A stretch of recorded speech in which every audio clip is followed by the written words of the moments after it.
సరే, ఈరోజు పునరుద్ధాన దినం పండుగ. ఈ పండుగని మనం చాలా చక్కగా క్రైస్తవ్యంలో ప్రతి ఒక్కరు కూడా దీన్ని ఎక్కువగా ప్రేరేపించబడి పునరుద్ధాన పండుగకి మనం వెళ్తాం. ఈ పునరుద్ధాన పండుగలో ఉన్నటువంటి కొన్ని విషయాలు మీకు తెలియపరచడానికి నేను ప్రయత్నం చేస్తాను. మొదటిగా మార్కు సువార్త 16వ అధ్యాయం చూద్దాం ఒకసారి. అమ్మా పేజ్ నెంబర్ చెప్పిన పేజ్ నెంబర్ చెప్పాలి నైనా 28వ పేజ్ క్రొత్త నిబంధనలో 48వ పేజ్ అండి ఆయన చూడండి ఒకసారి. 48వ పేజ్ నెంబర్ జాగ్రత్తగా వినండి. నేను ఇదిగో ఇక్కడ రాసిన ప్రతి పాయింట్ మీరు చదివేదాన్ని గుర్తుపెట్టుకోండి.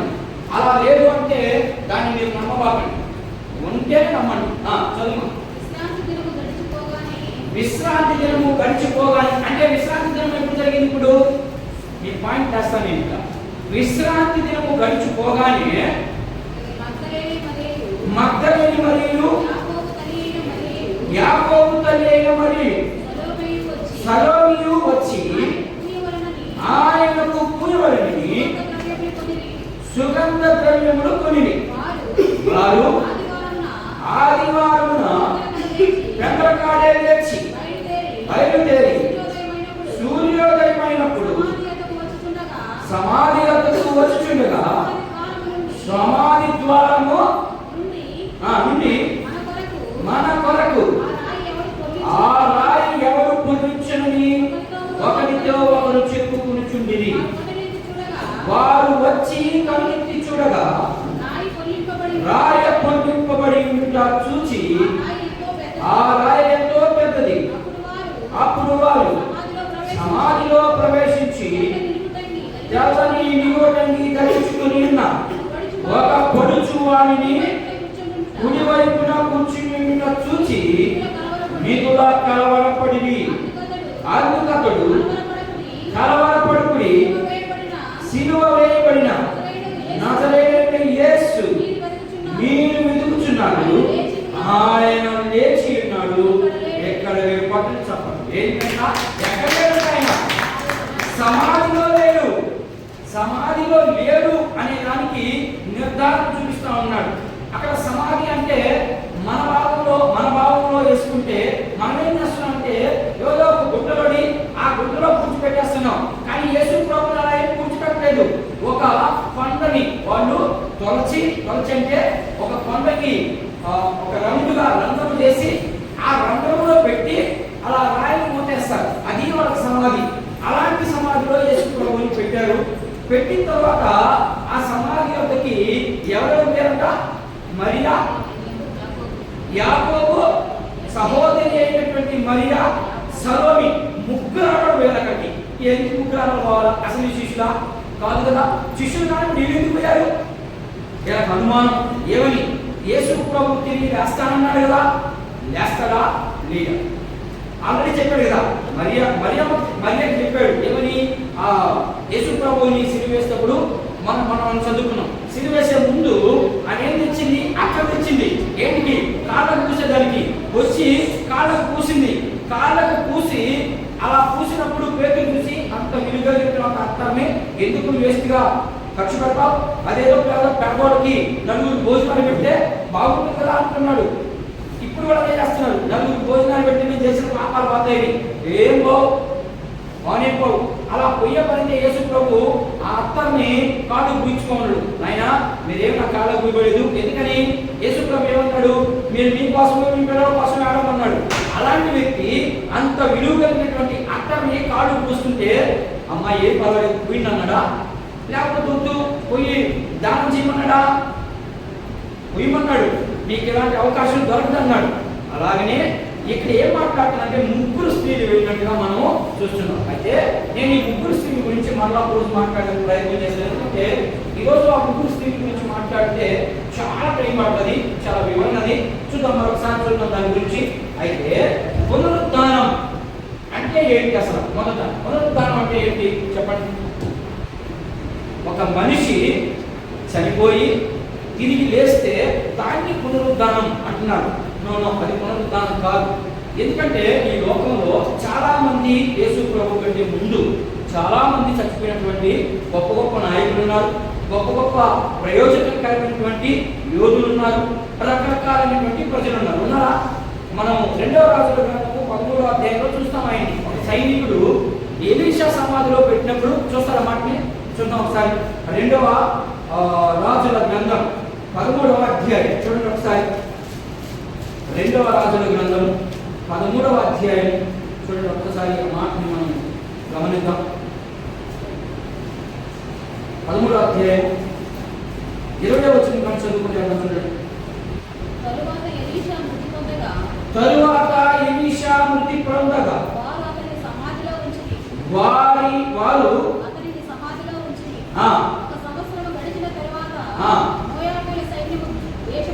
ఇప్పుడు ఏం జరిగిందంటే మన ఆయన స్పీడ్గా చదవకూడదు, నువ్వు నిదానంగా చదువుకుంటాడు.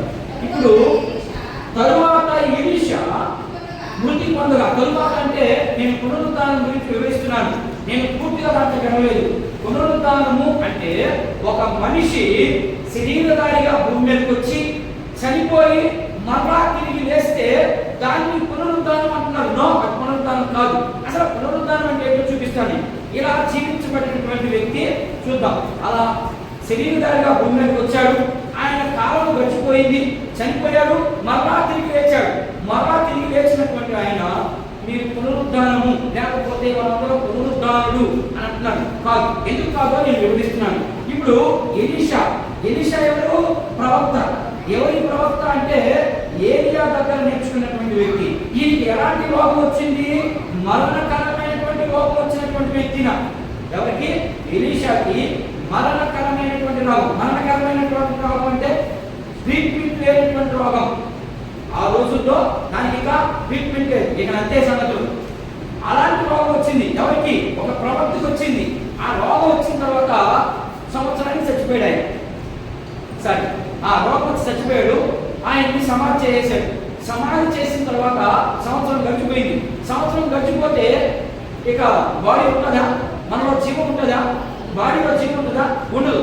ఉండనప్పుడు ఇప్పుడు మోయాబీయుడికి ఇశ్రాయేలుకి యుద్ధం జరిగింది. మళ్ళా అప్పుడు రాజుల కాలంలో యుద్ధం జరిగింది. ఆ యుద్ధం జరిగినప్పుడు ఒక సైనికుడు చచ్చిపోయాడు. ఆ సైనికుడు చచ్చిపోతే ఇప్పుడు తీసుకెళ్ళిపోయి ఆ సైనికుడిని పూడ్చిపెట్టారు. ఆ పూడ్చిపెట్టే సమయంలో అక్కడ ఏం జరిగింది అంటే ఎలీషా ఎక్కడైతే పొచ్చబడ్డాడో అదే ప్లేస్ లో వీళ్ళు కూడా పూడ్చేదాన్ని తీసుకెళ్ళి ఇప్పుడు చదువున్నాయి. కొందరు ఒక శవమును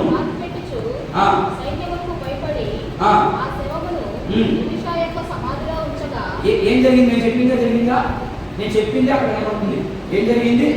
ఆ సేవకుణ్ణి లేకపోతే ఆ సైనికుణ్ణి పూడ్చిపెట్టడానికి తీసుకొచ్చారు. ఎవరికి భయపడి? సైన్యానికి భయపడి దొంగతనంగా పూడ్చేదానికి తీసుకొచ్చారు. ఆయన తీసుకొచ్చిన తర్వాత ఎలీషా సమాధి దొరికింది వాళ్ళకి. ఎందుకని? కొట్టోడే పని లేదు, ఆల్రెడీ కొట్టోడి పోయి దాంట్లో పెట్టేసి మర్చిపోసేది అంతే. తీసుకొచ్చారు. తీసుకొచ్చిన తర్వాత ఏం జరిగింది చూడు, చదువు. శవాన్ని తీసుకొచ్చారు, దింపారు. శల్యములు అంటే అర్థం, ఎలీషా శల్యములు అంటే అర్థం ఎముకలు అని అర్థం. శల్యములు అంటే అర్థం ఏంటంటే ఎముక అని అర్థం. ఎలీషా యొక్క ఎముక తగిలింది అక్కడ. ఎవరికి? చచ్చినోడికి. చచ్చినోడికి ఆ ఎముక తగ్గడం ఇప్పుడు ఏం చేశారు చూడండి. అతడు తిరిగి బ్రతికి కాళ్ళు మోపి నిలిచెను. చాలు, మీకు ఇక తర్వాత శాంతి మారిపోతుంది. ఇప్పుడు ఏం జరిగింది? ఆ వ్యక్తి ఇప్పుడు చచ్చిపోయిన వ్యక్తి తిరిగి లేచాడు. మీరు సినిమాలు చూస్తున్నారు కదా, నాటికి వస్తున్నాయి కదా. నాటిలో ఒక అడ్వర్టైజ్మెంట్ వస్తూ ఉంటుంది. ఏమవుతుందంటే ఒకడు చాక్లెట్ తింటుంటాడు, ఆడ రింగ్ అవుతుంది, ఆ చచ్చుంటాడు ఒక మనిషి ఒక అక్కడ చేసిన పడుకుంటున్నాడు. చూడలేదా? నేను చూసాను దాన్ని టీవీలో వస్తా ఉంది కదా. వస్తా ఉన్నప్పుడు వీడు 5 స్టార్ చాక్లెట్ తింటాడు. తింటా ఉన్నప్పుడు ఫోన్ రింగ్ అవుతుంది. మనిషి చచ్చిపోయినటువంటి ఏమంటాడు లిఫ్ట్లో తీసుకోబోతా ఉంటాడు. ఆ రింగ్ పని రింగు శబ్దం లేచేవాడు ఉన్నారా? అలా చేశాడు వీడి వాడు. ఎవరు? ఈ యొక్క సైనికుడు ఇప్పుడు లేచాడు. ఇది పునరుద్ధానమా? ఇది పునరుద్ధానం కాదు. ఇలాంటి వాళ్ళు చాలా మంది గొప్ప వాళ్ళు ఉన్నారు ఈ భూమి మీద. ఈ భూమి మీద యేసు ప్రభు కంటే ముందు చాలా మంది ప్రజలు చచ్చిపోవడం, మరలా వాళ్ళు తిరిగి బ్రతకడం. కానీ యేసు ప్రభువులో ఒక గొప్ప గుణం ఉంది. యేసు ప్రభువులో ఒక గొప్ప అసలు ఎందుకు ఆయన గొప్ప వ్యక్తి అయ్యాడంటే, అందరికంటే వినే ప్రాముఖ్యం ఎందుకు అయ్యాడు అంటే ఆయన చనిపోలేదు. పక్కన చెప్పండి, అందరూ చనిపోయారు. ఇప్పుడు ఎందుకంటే సపోర్ట్ మాకే తెలియదు. అందరూ ఆల్రెడీ చచ్చిపోయాడు మనిషి. చచ్చిపోయిన మనిషి తిరిగి లేచాడు. తిరిగి లేచి మళ్ళా చచ్చిపోయాడు. కానీ యేసు ప్రభు అలా చచ్చిపోవాలి, ఇంకా బ్రతికే ఉన్నాడు, మన మధ్యలో ఉన్నాడు. ఆయన ఉన్నాడా?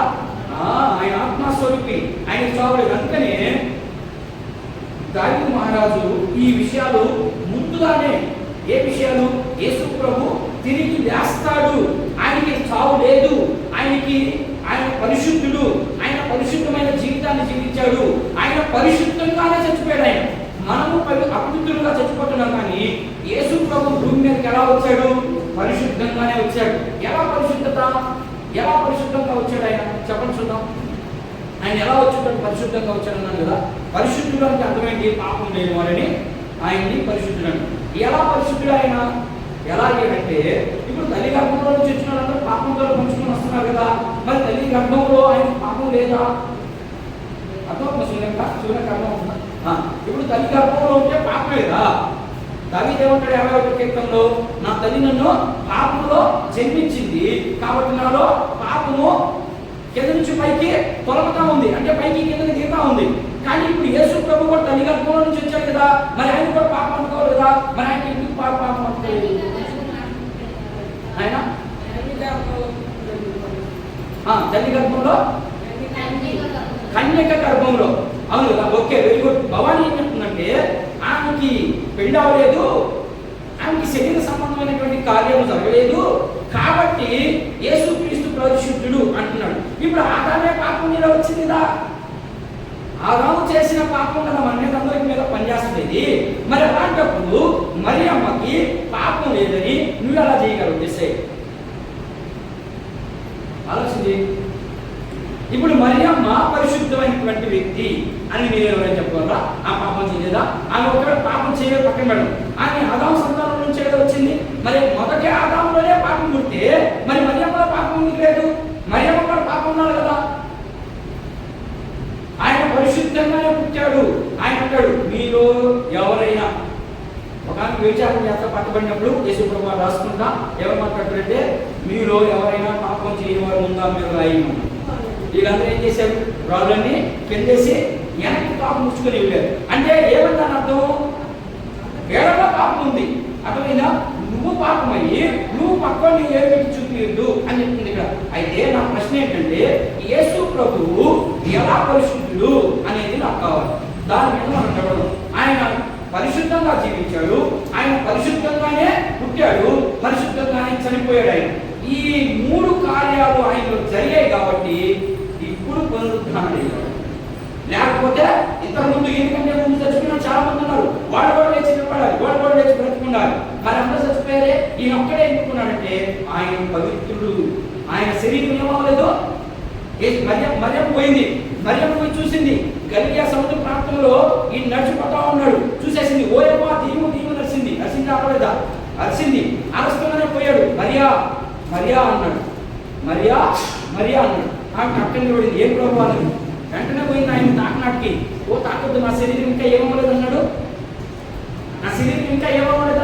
అక్షయతను ధరించుకోలేదు కాబట్టి నన్ను తాకపడను, నన్ను తాకితే మాయమైపోతానేమో అని అర్థం అనుకుంటా. నేను నన్ను నువ్వు తాకొద్దు అన్నాడంటే ఆయన ఎలాంటి శరీరాన్ని ధరించుకుంటాడు? ఆయన పునరుద్ధాన శరీరాన్ని, అంటే చావు లేనటువంటి శరీరాన్ని. ఈ శరీరం చావు వస్తుందా కదా? అర్థమవుతున్నాయన? పునరుద్ధానం అంటే చాలా అసలు గొప్ప విషయం. అలాంటి గొప్ప విషయము నీకు నాకు దేవుడు అనుగ్రహించాడంటే ఇక మనం ఎలా ఒదిగుతారు ఆయనకి? యేసు ప్రభు వెంటనే చెప్పాడు, మరి అన్నం తాకొద్దు అంటే దాని అర్థం ఏంటి? నా శరీరము మలినమైన శరీరం కాదు. నువ్వు అనుకుంటున్నావు చూడు, మరియమ్మ గర్భంలో నుంచి వచ్చావని. ఆ శరీరం లేదు నాకు. ఇప్పుడు నాకున్నది అక్షయ శరీరము, అది నిత్యము జీవించే శరీరము. అలాంటి శరీరం నీకు కావాలంటే ఏమేం కాదు? ఎంత గొప్ప దేవుడు! అంత గొప్ప దేవుణ్ణి మనం నిర్లక్ష్యం చేసి సంఘానికి ఒకరోజు వచ్చి ఒకరోజు రాక సంఘ కార్యకలాపాలకి మనం చేదోడు వాదోడుగా ఉండకుండా మన ఇష్టం వచ్చినట్టు మనం జీవిస్తున్నామంటే దేవుడు దగ్గరగా మరీని అడిగాడు ఇప్పుడు ఏమని, ఆమె నమ్మకుండా ఊరికే జస్ట్ నమ్మకుండా పోయింది సమాధి దగ్గరికి అంతే. యేసు ప్రభు లేస్తాడని 3 సార్లు చెప్తే అసలు లేస్తాడైనా పూర్తి చెప్పాడా, విషయం చెప్పాడా, పోయి స్వర్గాన్ని పోయింది. పోయి చూస్తే ఏముంది అక్కడ, సమాధి, ఖాళీ సమాధి. అప్పుడు ఆ అమెరికాలో నమ్మిందా? నమ్మలేదు. నమ్మకపోగా ఎప్పుడైతే సముద్రం మీద గలిలయ ప్రాంతంలో నడుస్తూ ఉన్నాడో అప్పుడు చూసింది ఆయన. అప్పుడు చూసి అప్పుడు నమ్మినాడు. విడాకులామే నమ్మలేదు. మనం కూడా యేసు ప్రభు దగ్గరికి వస్తున్నాం, యేసు ప్రభుని ఆరాధిస్తున్నాం అని అనుకుంటున్నాం, కానీ మనలో స్వేచ్ఛమైనటువంటి ఆరాధన లేదు, ఆత్మ సంబంధమైన ఆరాధన లేదు. కాబట్టి మన జీవితాలు అభివృద్ధిలోకి రావు. ఇది మొదటి పాయింట్. అయితే ఇది పాత నిబంధన ప్రవచనం. ఇది వాళ్ళు ఇందాకే చెప్పారు. ఇశ్రాయేలు ఎవరు నమ్మారు? ప్రాముఖ్యంగా నమ్మే వ్యక్తులకి నలుగురు. ఎవరెవరు వాళ్ళు? అబ్రహాము, దావీదు, మోషే, ప్రవక్తలు. ఇప్పుడు ఈ మాట ఏ మాట?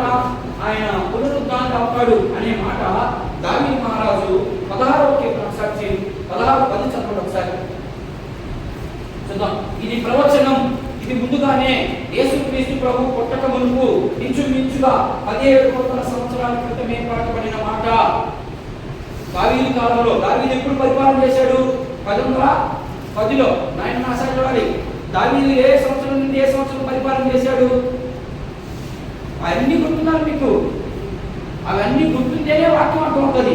ఆయన ఏ కాలంలో పరిపాలన చేశాడంటే 1110 నుండి 1130 ఇంచుమించుగా 40. ఆయన 40 ఏళ్ళు పరిపాలన చేశాడు. ఈ 40 ఏళ్ళు పరిపాలనలో జరిగినటువంటి సంఘటన ఇది. చదువు 16:10 16:10. ఎందుకనగా నీవు నా ఆత్మను పాతాళంలో విడిచిపెట్టవు, నీ పరిశుద్ధిని గుళ్ళు పట్టనీయవు, జీవ మార్గమును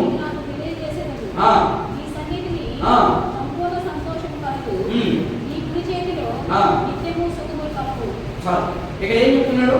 నీ పరిశుద్ధుడిని గుళ్ళు పట్టనీయవు అని. ఇప్పుడు దావీదు పరిశుద్ధుడా? ఆలోచించి మీరు నా సరిచేయడం దూరపెట్టండి అంటే ఇప్పుడు ఎవరి గురించి మాట్లాడింది ఈ మాట? నేను మీరు నా సరిచేయడాలి. అర్థమవుతుందా?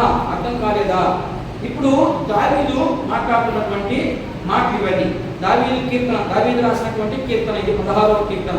ఈ 16వ కీర్తనలో దావీదు మహారాజు మాట్లాడుతూ ఏం మాట్లాడుతున్నాడంటే నీ పరిశుద్ధుడిని కుళ్ళు పట్టనీయవు అంటున్నాడు. కుళ్ళు పట్టణం అంటే శరీరం ఏమైపోవాలని చీకిపోయిందని అర్థం.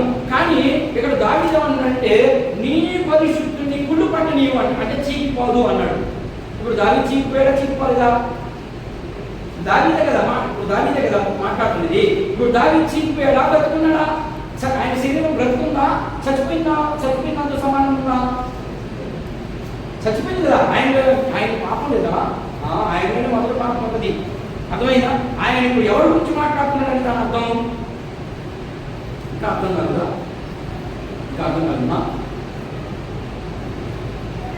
ఎవరి గురించి మాట్లాడుతున్నాడు? దావీదు యేసు ప్రభు గురించి మాట్లాడుతున్నాడు. పరిశుద్ధి ఉంది ఆయన. నేను ఇందాక చెప్పాను, పరిశుద్ధంగానే పుట్టాడు, పరిశుద్ధంగానే జీవించాడు, పరిశుద్ధంగానే చచ్చిపోయిన వ్యక్తి భూమి మీద ఎవరైనా ఉన్నారు అంటే ఒక్క యేసు ప్రభు తప్ప ఇంకెవ్వరికి చెందది ఈ ఆధిక్యత. అందుకనే దీన్ని ప్రవచనాత్మకమైనటువంటి పునరుద్ధానం. ఇది ఆశామాషగా ఏదో నువ్వు నేను అనుకున్నట్లుగా చచ్చిపోయి తిరిగి రోజుల వల్ల దేవుడు అయిపోడు. ఎవరు దేవుడు అవుతారంటే చనిపోయి తిరిగి లేచి చావురాదు ఆడు మాత్రమే దేవుడు. అలాంటి ఆధిక్యత మన ప్రభువుకు తప్ప ఈ భూ ప్రపంచం మీద ఎప్పటికీ లేదు. అలాంటి ఆ ధన్యత నీకు నాకు ఇచ్చాడు. మన ఎంత గొప్పవాడు చూడండి. ఈ లోకంలో మనం దేనికి పనికిరానటువంటి వారిని చాలా మంది ప్రార్థన చేస్తాం దేవుని. నేను ఋతమ్మ గారు పాపం మంచి మంది లేదు. ఆ ప్రార్థన చేస్తే ఏం చేస్తానంటే నేను మొక్కని, నేను పందిని, నేను నక్కని చేయకూడదు అలా ప్రార్థన. మన కుక్క నక్క అయితే ఇదిలో ఉండాలి. సంఘానికి ఇంటికి వచ్చాం, మనలో ఉన్న పాపాన్ని ఒకసారి కాపాడుకుని పరిశుద్ధపరిచేసుకున్న తర్వాత ఇక అలాంటి మాటలు మనం మాట్లాడుకోడు.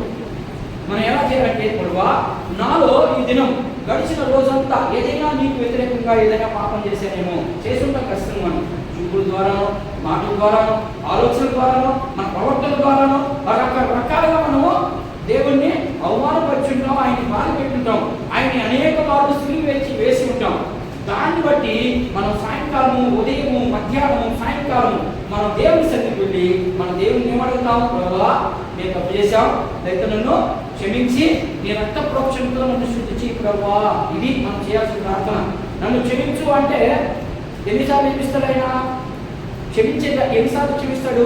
ఒకేసారి క్షమాపణ, ఇక తర్వాత క్షమాపణ లేదు, రక్త ప్రోక్షణ అంతే. ఆ రక్త ప్రోక్షణ ద్వారా మనం ఏమవుతున్నాం? విమోచించబడుతున్నాం. అందుకని యేసు ప్రభు ఇది ప్రవచనం, ఆల్రెడీ పునరుద్ధరణుడు అవుతాడు అని ప్రవక్త అయినటువంటి వాళ్ళకి దావీదు చాలా గొప్ప వ్యక్తి. ఆ దావీదు మహారాజే సెలవించిన మాటల్ని నెరవేర్పుగా యేసుక్రీస్తుని చూపిస్తా ఉన్నాయి. యేసుక్రీస్తు ప్రభు తప్ప ఈ భూమి మీద పరిశుద్ధంగా జీవించబడిన వ్యక్తి ఎవరు లేదని ఈ రెండు విషయాలు పూర్తయింది. ఇప్పుడు కొత్త నిబంధనలో యేసు ప్రభు 3 చోట్ల చెప్పాడు. ఏమని? నేను తిరిగి లేస్తాను, నేను తిరిగి లేస్తానని 3 చోట్ల చెప్పాడు. అవి ఎక్కడెక్కడో కొన్నిసార్లు మనం కొన్ని విషయాలు మనం పరిశీలించడానికి ప్రయత్నం. యోహాను సువార్త 8వ అధ్యాయం 7వ వచనం చూడండి. యోహాను శుభవార్త కొన్ని వచనాలు చూద్దాం. ఆ నెరవేర్పుకి ఇదిగో ఈ నెరవేర్పుకి యేసుక్రీస్తు ప్రభు ఈ భూమి మీదకి పునరుద్ధరణ అయ్యాడు అనే దానికి నెరవేర్పుకి ఒక 2 విషయాలు చెప్పినాను ముందు కదా. కొత్తది కానీ 8వ అధ్యాయం 7వ వచనం. యోహాను శుభవార్త 8వ అధ్యాయం 7వ వచనం.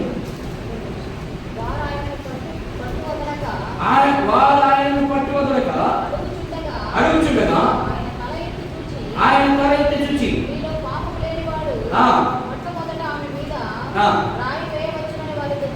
నేను ఇందాక చెప్పిన ఉదాహరణ, మీలో పాపము లేనివాడు మొట్టమొదట ఆయన మీద రాయి వేయండి అన్నాడు. అంటే ఇప్పుడు ఉదాహరణకి నేను ఒక మాట చెప్పాను, ముందు నీ సంగతిని చూస్తూ అంటారా? కానీ యేసు ప్రభు అందరికంటే ఆయన ఎవరైనా అర్థం? ఇప్పుడు పరిశుద్ధుడని అర్థం. ఇంకొక మాట చూడండి, అపోస్తుల కార్యం 13వ అధ్యాయం. అపోస్తుల కార్యం గ్రంథము 13వ అధ్యాయం చూద్దాం ఒకసారి. చాలా చక్కని మాటలు ఉన్నాయి. ఇంత గొప్ప దేవుణ్ణి మీరు ఎందుకు ఇంత నిర్లక్ష్యం చూపిస్తున్నారు దేవుని విషయంలో? చూద్దాం. ఆయన 13వ అధ్యాయం 35వ వచనం. కొత్త రోజుల్లో 13వ అధ్యాయం 35వ వచనం. కాబట్టి వేరొక కీర్తన యందు అపోస్తలుడైన పౌలు దావీదు మాట్లాడినటువంటి మాటలు చూపిస్తున్నాడు. ఓ ఇశ్రాయేలులారా, ఓ సంఘముగా కూడినటువంటి ప్రజలారా, ఇదిగో మీరు అనుకుంటున్నారు కదా దావీదు గొప్పవాడని, ఆయన కంటే గొప్పవాడు అని దావీదు ఎక్కడ చూడండి కావాలని చెప్పి వాళ్ళ ఆ మాటని చూపించడం జరుగుతా ఉంది. ఇక్కడ మనం గమనిస్తే ఇప్పుడు ఎవరు గొప్పవాడు? దావీదు గొప్పవాడా? యేసుప్రభు గొప్పవాడా? యేసుప్రభువే గొప్పవాడు. అందుకనే మనం ఎబ్రీపత్రిక ధ్యానం చేస్తున్నాం. మీరు కావాలంటే మన యూట్యూబ్లో ఉన్నాయి, మనం ఒకసారి చెక్ చేసుకోండి. ఎవరికంటే గొప్పవాడైనా? ప్రధాన యాజకుడి కంటే గొప్పవాడు, ఒక వ్యక్తిగా శ్రేష్ఠుడైన అనే విషయాన్ని కొనసాగిస్తూ మనం ఇంచుమించుగా 7 అధ్యాయాలు ముగించేస్తున్నాం. ఇంకా దాంట్లోకి రేపు శుక్రవారం నుంచి దాంట్లోకి వెళ్తాం మనం, ఎబ్రీపత్రికలో వెళ్తాం. అయితే ఆ మాటలు అంత గొప్ప వ్యక్తి యేసు ప్రభు ఎక్కడెక్కడ చెప్పాడు చూద్దాం. మత్తయి సువార్త 16వ అధ్యాయం. త్వరగానే ముగిస్తున్నాయి, సమయం పెట్టేస్తాము. మత్తయి సువార్త 16వ అధ్యాయం 21వ వచనం చూడండి ఒకసారి. ఆయన ఏం చెప్పాడు? అప్పటి నుండి పెద్దల చేతను, ప్రధాన యాజకుల చేతను, శాస్త్రుల చేతను అనేక హింసలు పొంది చంపబడి అగత్యము అంటే ఇప్పుడు యేసు ప్రభు ఏం మాట్లాడుతున్నాడంటే వీరికి తీర్పు జరిగిపోయిందా? తీర్పు జరుగుతూ ఉంది. ఆ సంఘటన తీర్పు జరుగుతూ ఉంది యేసు ప్రభు మీద. ఏడుకొని చాడని చెప్పి పిలాతు దగ్గర, అలాగనే హెరోదు దగ్గర మాట్లాడుతున్నటువంటి మాటలు ఇవన్నీ. అలాంటి సమయంలో అక్కడ ఉన్నటువంటి యూదులంతా ఏం చేస్తున్నారంటే ఆయన్ని చంపాలని రకరకాల ప్లాన్లు వేస్తున్నారు. విచారణ జరుగుతూ ఉంది. జరుగుతూ ఉన్నప్పుడు యేసు ప్రభు మాట్లాడు, మీరు నన్ను ఎంత హింసించినా, మీరు నన్ను ఏమి చేసినా మీ ద్వారా నేను చంపబడతాను, నేను తిరిగి మళ్ళా 3వ దినాన లేస్తాను అనే మాట కనపడిందా? కనపడింది. నేను మళ్ళీ ఒకసారి చదవమాట. నేను 3వ దినం తిరిగి లేస్తాను అనే మాట చదువు. 16:21. నేను హింసలు పొంది చంపబడి 3వ దినమున లేచుట. అగత్యం అంటే సత్యం. ఇది చెప్పింది చెప్పినట్టు జరుగుతుంది అని అర్థం. యేసు తన శిష్యులకు ఇప్పుడు శిష్యులు ఏమన్నా నమ్మారా? ఒరే బాబు, నేను చచ్చిపోతాను, నేను మళ్ళీ తిరిగి వేస్తాను అని అన్నాడు. నమ్మారు ఎవరన్నా? మధ్యలో మరి నమ్మిందా? నమ్మితే కదా. నమ్మితే సమాధి దగ్గరికి ఎందుకు పోతే? సమాధి దగ్గరికి పోదామి. నాకు నమ్మలే కాబట్టి సమాధి దగ్గరికి పోయింది. ఇప్పుడు శిష్యులు నమ్మారా? వీళ్ళు ఏం చేశారు? ఒరే ఆయన వేస్తాను నేను చచ్చిపోయిన తర్వాత వీళ్ళు ఏం చేశారు? వీళ్ళు యేసు ప్రభువుని తీసుకుపోయి ఆ తులసి సమాధిలో ఎప్పుడైతే పెట్టి రాయి బొట్టు వేశారో వీళ్ళు 20 పనులు మళ్ళీ వెనక్కి వెళ్ళారు. ఇక్కడ ఏం చెప్పాడు? మత్తయి సువార్త 28వ అధ్యాయము 18వ వచనంలో ఏం చెప్పాడు? మీరు నేను ఏదైతే చెప్పాను దాన్ని మీరు చేయమన్నాడు. చేశారు వీళ్ళు? చేయకుండా ఏం చేస్తున్నారు వీళ్ళు? మళ్ళీ చేప పడుతుందని చెప్పారు యేసు ప్రభు దగ్గర. యేసు ప్రభుని స్వయంగా తిరుగుతున్నటువంటి శిష్యులే నమ్మలేదు. మరి మీరు ఎక్కడ నమ్మున్నారు? ఊహించుకోండి ఒకసారి. మీరు కూడా శిష్యులాగా ఒక్కరిగా నమ్మున్నారా? నేనైతే ఒక్కరిగానే నమ్మున్నాను అంటున్నాను. ఎందుకంటే నిజంగా పశ్చాత్తాపం చెందినటువంటి వ్యక్తి ఎలా ఉంటాడంటే వాడి జీవితమే మార్పుగా ఉంటుంది. దేవుడి విషయంలో లోక సంబంధంగా కొన్ని తప్పులు కొన్ని పొరపాటు ఉండొచ్చు, అవి వేరే, అవి పక్కన పెట్టింది. లోక సంబంధంగా ఈ లోకంలో ఉన్నాం కాబట్టి ఈ లోకంలో కొంతమంది మనల్ని మంచోడు అంటుంది, కొంతమంది చెడ్డోడు అంటుంది. వీటిని పట్టించుకోకూడదు. మనం వాక్యానికి అనుకూలంగా మన జీవితం ఉందా అంతే, దాని ప్రకారం మనం వెళ్ళిపోవాలి. ఎవరు ఏమనుకున్నా మనకు అనవసరం. నీవు ప్రభుకి, నీ వాక్యానికి, ప్రభు మార్గానికి సన్నిహిత సంబంధం ఆ దాంట్లో నడవలేము. సన్నిహిత సహవాసంలో ఉన్నామా? అదే ధన్యత, అదే మనల్ని పరలోకానికి వెళ్ళిపోవాలి. రెండో మార్క్స్ ఉన్నాయి. 17వ అధ్యాయం 23 వచ్చు. అదే మత్తయి సువార్త 17వ అధ్యాయం 23 వచ్చు. చదువు. వారాయను చంపుదురు. మళ్ళా ఇక్కడ కూడా చెప్పాడు యేసు ప్రభు, నన్ను మీరు చంపుతారు, నేను మళ్ళా 3వ దినమున తిరిగి వేస్తాను. 20వ అధ్యాయం 19 వచ్చింది. చూద్దాం ఎన్నిసార్లు యేసు ప్రభు ప్రవచనాత్మకంగా చెప్పాడు. ఆయనను కొరడాలతో కొట్టుటకును సిలువ వేయుటకును అన్ని జనులకు ఆయనను అప్పగింతురు. ఏం చెప్పారు?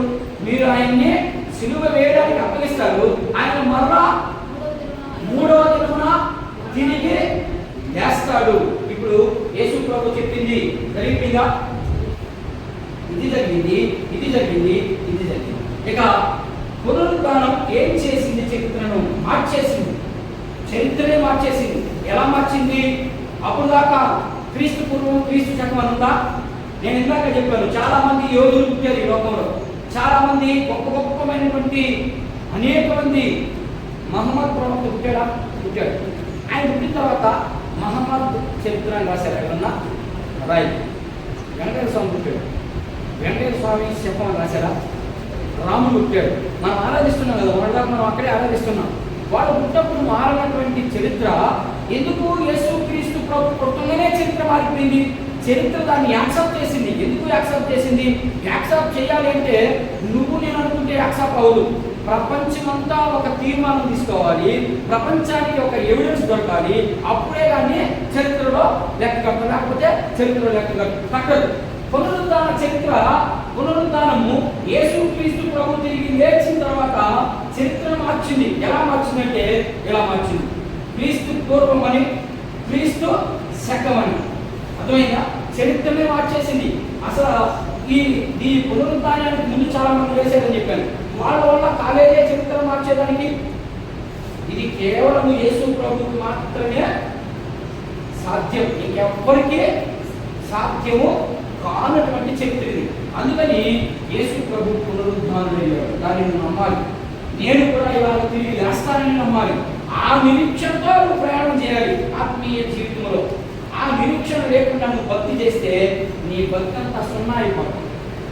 దేనికి కలిగలదు. సరే, చరిత్రను మార్చేసి చూసాం.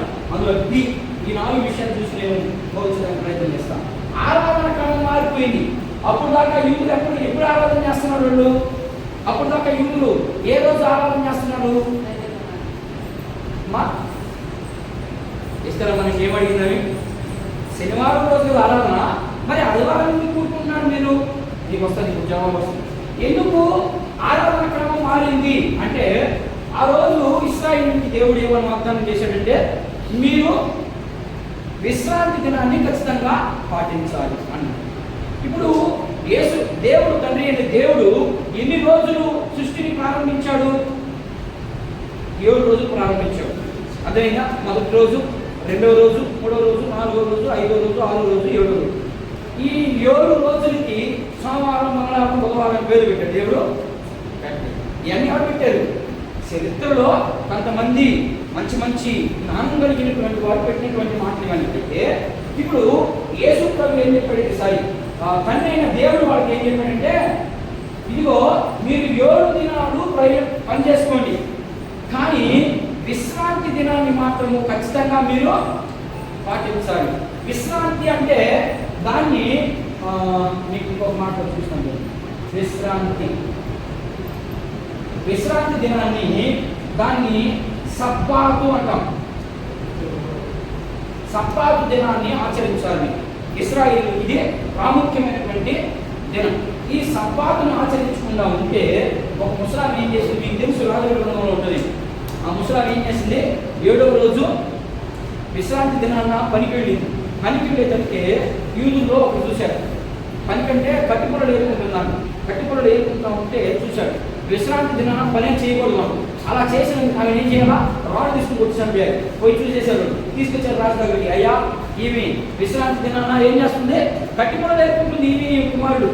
ఆమె ఏమంటుంది? అయ్యా, మేము పొయ్యి మంట చేసుకున్నాక నేను పైకి పోలేదు, మేమేదో పొయ్యి మంట చేసుకునేదానికి చెప్పుకుంటుందా? ఖచ్చితంగా చెప్పుకుంటుంది. మేము పొయ్యి మంట చేసుకునేదానికి ఏరుకుంటున్నామండి అంటే ఒక్కరు ఆమె రాళ్ళు తీసుకుని కొట్టి చంపారు. వాళ్ళ ఆజ్ఞది. అలాంటి ఆజ్ఞను ఇప్పుడు యేసు ప్రభు కూడా విశ్రాంతి దినాన్ని ఆచరించాడు. ఇప్పుడు మనం అదే చదువుకున్నాం. ఇప్పుడు నాటి మార్కు సువార్త 14వ అధ్యాయం చదువు. మాట చదువు, ప్రారంభం వచ్చింది చదువు. మార్కు సువార్త 16వ అధ్యాయం ప్రారంభం వచ్చింది. విశ్రాంతి దినము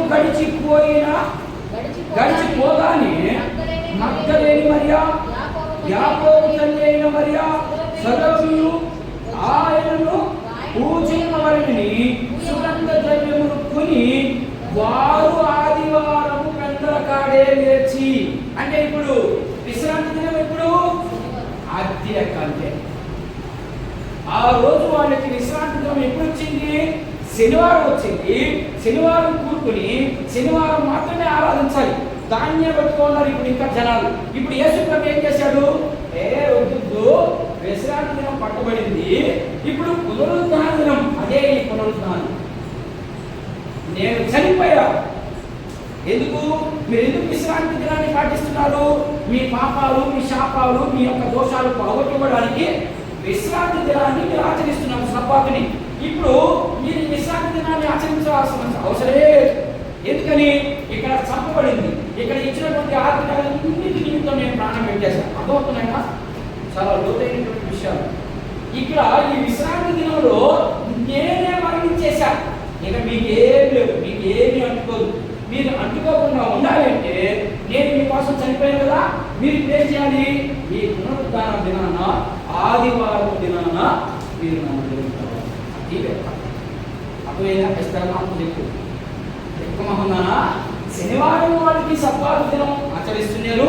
వాళ్ళు ఎందుకు ఆచరిస్తున్నారంటే వాళ్ళ మీద ఉన్నటువంటి దోషము, వాళ్ళ మీద ఉన్నటువంటి పాపము పోగొట్టుకునేదానికి ప్రతి ఒక్కరూ సబ్బాతు దినాన్ని బలుపోయి ఆ బలు అర్పించి వాళ్ళ యొక్క పాపంలో గడుపుకుంటూ వస్తున్నారు.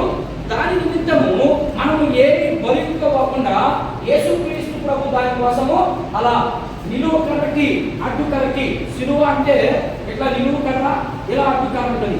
ఈ నిలువు కర్ర దేనికి సాదృశ్యం చెప్పాను? ధర్మశాస్త్రానికి సాదృశ్యం. అర్థమైందా? ఈ అడ్డు కర్ర ఏంటికి? ఈ ధర్మశాస్త్రం వల్ల ఏ వస్తుంది మనిషి మీదకి? దండన వస్తుంది. ఈ దండని నీ మీద రానియకుండా యేసుక్రీస్తు ప్రభు అడ్డు కర్రగా కొడుతున్నాడు. కాబట్టి మనం ఏమైతే ఇప్పుడు పాపం. అందుకని యేసు ప్రభు ఏం చెప్పాడు? ఆదివారం నేను లేచాను కాబట్టి ఇదే నీకు పండుగ, దీన్ని ఆచరించండి. అయిపోయిందా? సింపుల్. 2 ముక్కల్లో మూసేస్తాయి కదా. అంటే ఎట్టుమంటూడే దండ కట్టాలంటే ప్రసంగం కంటే ఆయన అనుభవించాడు. ఇప్పుడు ఆయన అనుభవించాడు కాబట్టి నేను అనుభవించలేను. ఎందుకని? నేను ఇప్పుడు క్రీస్తుతో కూడా ఉన్నా, నేను క్రీస్తులో జీవిస్తున్నా. కాకపోతే నేను అనుభవించను, నేను ఆయన అనుభవిస్తా. ఆయన చేసినటువంటి మేలుని చూసుకుంటూ నేను పరితపిస్తూ వెళ్తా, ఆయన క్రమంలో జీవించేదానికి ముందుకు వెళ్తా. అదే ఆరాధన క్రమం మార్చబడింది. ఆదివారానికి వచ్చింది. అసలు ఆదివారానికి రావాలంటే జరగదా? ఇప్పుడు చరిత్రలో ఇప్పుడు కూడా ఆదివారం సెలవు దినాన్ని తీసేయాలంటున్నారు. జరుగుతుందా? ఎంతో మంది సకల విధాలుగా పోరాడుతూ ఉన్నారు ఆదివారం తీసేసి సోమవారానికి ఇవ్వాలని. జరగదది. దేవుడే నిర్ణయించి పంపించింది అది. ఇక దాన్ని ఎట్లాంటి కూడా 100 మంది వేస్తారు, 100 మంది పతనే ఉంటారు అంతే. అది చెయ్యాలి. ఇప్పుడు పని ప్రారంభించారు. బ్రిడ్జి కట్టడానికి ఏమేం చేయాలి? ముందు ప్రారంభంలో గుంటలు వాడాలి. గుంటలు వాడినంత మాత్రాన బ్రిడ్జి అయిపోద్దా? అవదు. అలాగనే ఒక ఆయన వచ్చాడు, ఆదివారం సెలవు ఎక్కాలనుకున్నాడు, కరెక్ట్గా 10 రోజులు తెచ్చాడు అంతే.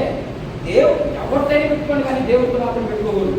ఆదివారం రోజు సెలవు తీసేయాలనుకున్నాడు, కరెక్ట్గా 6 రోజులు తెచ్చిపోయాడు. మరో పని చేశాడు.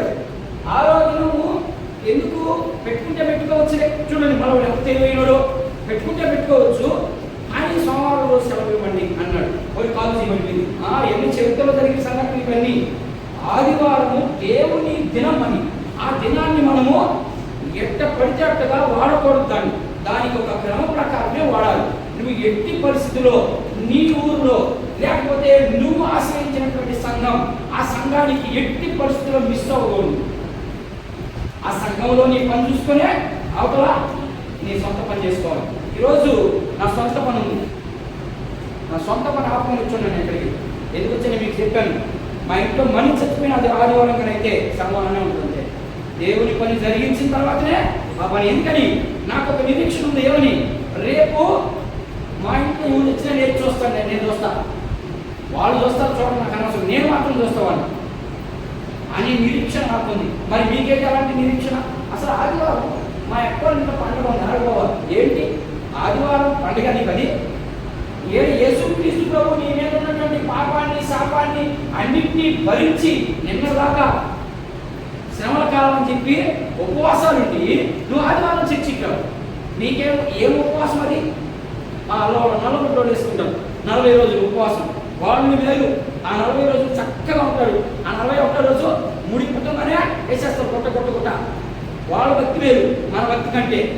మనము భక్తి ఎలా ఉండాలంటే అసలు నీ యొక్క హృదయ మార్పును బట్టి నీ క్రియలు మారవు. గుర్తుపెట్టుకోండి, నీ క్రియలు మార్చబడాలి అంటే నీ హృదయంలో వాక్యం ఉండాలి. అది నిన్ను క్రమేణా మారుస్తుంది. ఒకసారి కూడా మార్చబడదు. ఒకసారిగా మార్చబడింది అంటే పాప గమనం దానికి పాపంలో సరే అయిపోయింది. ఆరంభ క్రమం కూడా మార్చబడింది. లేకపోతే శిష్యుల జీవితాలు మార్చబడ్డాయా? ఏం జరిగింది శిష్యుల జీవితంలో? దీనికి చాలా రెఫరెన్స్ చూపిస్తారు నేను. కాకపోతే మీకు తెలిసినటువంటి కొన్ని సందర్భాలు చెప్పి శిష్యుల జీవితం ఎలా మార్చబడిందో నేను చూపిస్తాను. యేసు ప్రభువుని పట్టేసుకున్నారా? నన్ను అసలు మీకు బైబిల్ ఏం దొరకదు, తర్వాత చూద్దాం. బైబిల్లో కావాలంటే మనం యేసు ప్రభువుని పట్టేసుకున్న తర్వాత వీళ్ళు ఎవరున్నారు అక్కడ? యేసు ప్రభువుని పట్టుకునేటప్పుడు శిష్యులు అందరూ ఉన్నారా? ఉన్నారు. శిష్యులందరూ ఉండి పట్టేసుకున్నారు. అందులో ప్రాముఖ్యమైనటువంటి వ్యక్తి ఎవరంటే పేతురు, యోహాను, వీళ్ళిద్దరు ఉన్నారు. పేతురు యేసు ప్రభువుని పట్టుకునేటప్పుడు ఉన్నాడు. పట్టుకున్న తర్వాత వాళ్ళ మధ్యలో కొంత దూరం పోయిన తర్వాత యేసు ప్రభువుని పట్టుకుని కొంత దూరం పోయిన తర్వాత ఒక దగ్గర చలిమంట వేసుకుంటారు. మీరు మొత్తం మత్తయి వార్త చదువుతారు, లూకాసు వార్తలు కూడా నమ్మతాయి. అయితే చలిమంట వేసుకునేటప్పుడు ఒక చిన్న పిల్ల పోతాడు, బ్లెస్సీ అంత అమ్మాయి పోతాడు. ఈ బ్లెస్సీ అంత అమ్మాయి పోయి లేదు ఈ అమ్మాయి జకరీ పాస్టర్ వల్ల చర్చికి పోతునింది అని అన్నాడు. పేతురుని చూపించింది. ఈ పేరు ఏం చెప్తున్నాడు? అసలు నాకు సంబంధమే లేదంటున్నాడు. ఎవరిని? యేసు ప్రభుని. అసలు యేసు ప్రభు నాకు తెలియదు. ఆయనతో కూడా తిరిగాడు. ఎన్ని సంవత్సరాలు తిరిగాడు? 3.5 సంవత్సరాలు తిరిగాడు. ఎన్నో అద్భుతాలు చేశాడు, ఎన్నో రొట్టెలు తిన్నాడు, ద్రాక్షరసం తాగాడు. అలాంటి వ్యక్తి వాళ్ళకి భయపడి, ఎవరికి భయపడి? లోకానికి భయపడి. నువ్వు కూడా అలాగే భయపడుతున్నావు లోకానికి. Don't care. లోకము నిన్ను ఏమైనా అనుకోని, మనకు అనవసరం. నేను ఎలా ఉన్నాను? నా ప్రభు మాత్రం. ఇప్పుడు పేతురు ఏం చెప్తున్నాడు? అసలు ఆయన వివరాలు తెలియదండి. యేసు ప్రభు మాకేం సంబంధం అంటున్నాడు. యేసు ప్రభు ఏమన్నాడు? అప్పుడే అంత ముందే చెప్పన్నాడు యేసు ప్రభుతో. యేసు ప్రభు పేతురుకు ముందుగానే చెప్పాడు, పేతురా నువ్వు నన్ను కోడికి ముందే 3 సార్లు నువ్వు ఎవరు నాకు తెలియదు అంటావు అంటాడు. అబ్బా లేదు ప్రభు, నేను ఎందుకంటాను ప్రభు? నీ పూర్తిని మనం ఎదురుగా చెప్తామా? నీ పూర్తిని విశ్వాసంగా బతుకుతాం ప్రభు అని చెప్తాం. మనం బతుకుతామా? వాళ్ళ ఇంట్లో దొంగతనం చేసేది మనం. గుర్తుపెట్టుకోనండి. మీ ఇంట్లో నమ్మకం ఉన్నాడు దొంగతనం చేస్తాడు. అలాగే ఇస్మాయిల్ తీయగా పేతురు ఏమంటున్నాడంటే, నేను అలా చెప్తాను ప్రభువా, నీ కోసం నేను ఏమైనా చేస్తాను సిద్ధంగా ఉన్నాను ప్రభు అన్నాడు. తీరా పట్టుకుంటుందనే వాడు నాకు తెలిసాను సింపుల్. అది ఎంత పాపం చూడండి, అది ఎంత పెద్ద తప్పు చూడండి. ఇప్పుడు నువ్వు నేను చేసే పాపం పెద్ద పాపం కాదు, అది పెద్ద పాపం. దేవుని ఎవరో తెలిసి, దేవుని ఆజ్ఞ ఏంటో మనకు తెలిసి క్రైస్తవ్యాన్ని పుచ్చుకొని ప్రభు వాళ్ళలో చేయి వేస్తూ ప్రభు మార్గాన్ని అనుసరించకపోతే ఎంతకంటే పాపం ఏం కావాలి మనకి? ఆయన ఆలోచన చేస్తున్నారా? మర్చుకుంటే వెళ్తున్నాను. ప్రభు మార్గంలో నిలబడతాం. ఎక్కడ నిలబడుతున్నారు? నిలబడితే ఏది ఆధ్యాత్మికమైన జీవితంలో వెలుగు? ఏం చేశారు మీరు? వెలిగించుకొని పెట్టారు, మంచం కింద పెట్టారు. కొంచెం కింద అట్లా మంచం కింద అయితే కొద్ది మందికే కనబడుతుంది, కొంచెం కింద అయితే అసలు వెలుగు కనబడదు. ఆడ మంచం కొంచెం 2 రాశాడు. మంచం కింద పెడితే చిన్నగా కొద్ది కనబడుతుంది. అది కాదు, నువ్వు వెలిగించి దీపస్తంభం మీద పెట్టమన్నాడు ఆయన. నువ్వు వెలిగించబడిన నీవు అనేకులకి వెలుగుగా కనబడాలి. అనేకులకి వెలుగుగా కనబడాలంటే మంచం కింద పెట్టి కనబడతావా? కొంచెం కింద కనబడతావా? దీపస్తంభం మీద పెడితేనే నువ్వు కనబడతావు. మరి నిన్ను అట్లా పెట్టుకోమంటే నువ్వు అట్లా పెట్టుకున్నప్పుడు మంచం కింద కూడా కాదు కదా. కనీసం నేనే ఎందుకున్నానా ఆరిపోయినా అనుమానం మనకి. ఆ అనుమానంతోనే మన జీవితం వెళ్ళిపోతాం. అలాంటి అనుమానంలో ఉన్నాడు ఈ యొక్క శిష్యుడు. అయితే ఒక అద్భుతం జరిగింది. ఏం జరిగిందంటే, యేసు ప్రభువుని ఎప్పుడైతే వీళ్ళు ఖాళీ సమాధి చూచారో అప్పుడు దాకా వీళ్ళు ఏం చేశారు? నమ్మలేదు యేసు ప్రభుని. తిరిగి వేస్తాడని ఎవరు నమ్మలేదు. అని ఒక రకంగా నమ్మకం ఉంది, ఒక రకంగా నమ్మకం లేదు. 3 భాగాలు లేడనే నమ్మకం, ఒక భాగం మాత్రము లేస్తాడనే నమ్మకం. కానీ ఈ మధ్యలేని మరియా ఎప్పుడైతే ఉదయాన్నే చదువుకున్నాం మనం, ఆయన కాన్ఫిడెన్స్లో ఉన్నాడు, చదివించానా? ఉదయకాలంలో చదివాం. ఎప్పుడైతే ఆ సమాధి దగ్గరికి వెళ్ళి ఆ తొలవబడినటువంటి సమాధి ద్వారం తెరిచి ఉన్న చూశారో వీళ్ళకి ఆశ్చర్యం అయిపోయింది. ఓయమ్మో యేసు ప్రభువులో ఎత్తికెళ్ళిపోయారు, ఇక్కడ లేరు అని వాళ్ళు అదంతా పోయి పరిశీలన చేసి చూశారు. అప్పుడు వీళ్ళు వెంటనే పేతురు దగ్గరికి వెళ్ళిపోయారు. ఎవరు? ఈ మగ్దలేని మరియా, యాకోబు తల్లి అయిన మరియా, సలోమి. వీళ్ళు ముగ్గురు పేతురు దగ్గరికి పోయారు. పేతురు ఏం చేస్తున్నప్పుడు చేపలు పట్టుకున్నాడు, వలేస్తున్నాడు సముద్రంలో. ఓ పేతురా, ఇక్కడ యేసు ప్రభువు లేడు, శవాన్ని ఎత్తికెళ్ళిపోయారు. అవునా, నిజమా? పరిగెత్తాడు, పొలాలు విడిచిపెట్టి నేరుగా పరిగెత్తాడు. అదంతా ఉంటుంది, రాత్రి చదివించాను నేను. అర్థమైనా? నేరుగా అక్కడికి వెళ్ళిపోయి చూస్తే యేసు ప్రభు లేడు. యేసు ప్రభువు లేకపోగా అప్పుడు కొంత చలనం వచ్చి ఉంటుంది. ఎవరికి? పేతురికి. పోయమ్మో యేసు ప్రభు నిజమేనే, నేను 3వ దినం వేస్తానన్నాడే, ఈరోజు 3వ దినమే లేచేసినట్టున్నాడు. కొంత అనుమానం. అప్పుడు అక్కడ ఎవరు కనబడ్డాడు? ఒక పడుచువాడు. చదువునైనా మార్చువాడు.